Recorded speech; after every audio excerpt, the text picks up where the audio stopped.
which is faith, right? We can say faith and belief are synonyms in this instance. So when we say that a law of attraction has spirituality and faith, all we're saying is that we have an understanding that as a spiritual being, and faith just means that faith is a mindset. I'm having this particular mindset about what I believe and towards this phenomena called law of attraction, this law of nature. So when I interact with it, with faith and spirituality, when my emotional mindset is interacting with it in a certain way, I get certain types of results. And that's why the law of attraction.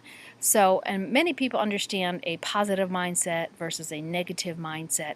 Well, that also has its very own nature, characteristics, frequency, magnetic abilities. So all of that comes into play. So when we attribute spirituality, faith, into the law of attraction, what is happening is that affects how we think about it, and that also is going to affect what type of actions that we take to operate with this law. Now, the law is there whether we have a positive mindset, a negative mindset, or we have thoughts of we believe or don't believe in it. It's there regardless of how we interact with it. So to get results, to get planned results, to achieve desired results on purpose, to have intentions, to purposely have intentions to interact with this law to get desired results, you do have to have faith and belief, understand how it operates to get what you want. I mean, if you don't, you're going to get a result either way. But to make a change, now this is the little surprise, and I'm going to end with this because this can be a very long discussion, but I'm going to end with this, with the law of attraction, and this is the surprise. For example, I thought as a religious person, a person of great faith, I thought that I, in my spirituality, was a very positive person.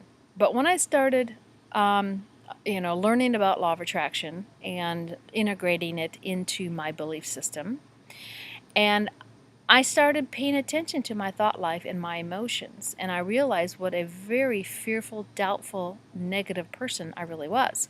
So when starting to get some understanding, because I don't think we can understand it completely, but starting to get a level of understanding, or at least an awareness about this law, I started to pay attention to my thought life and I started to make changes. Now here's the surprise.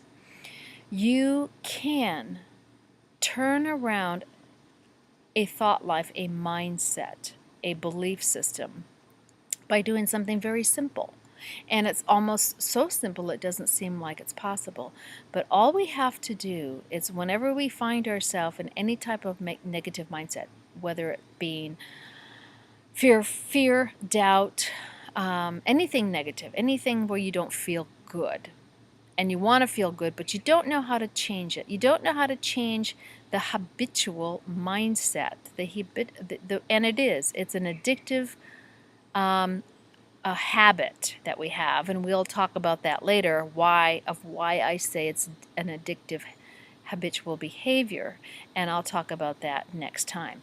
But just by catching yourself in a fearful mindset or a negative mindset of any type, all you have to do is stop and try to be thankful and grateful about anything. And even and we can think of something, even the smallest, silliest thing. And it doesn't have to be big, just anything. Oh, I'm thankful that I have my favorite socks. I have this hairbrush I like. I live in the country. I have a job.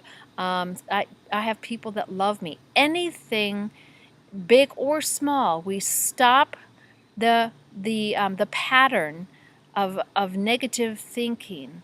We stop it, and we make ourselves think about something that we're thankful for and grateful for. And what that actually does is it actually takes the neurons in our brain and starts to rewire them. And we'll talk more about that at another time too. Anyway, it's going long here.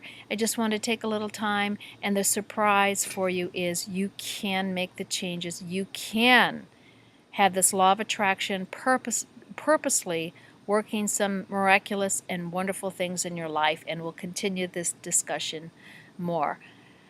Have a blessed day. Karen Ray.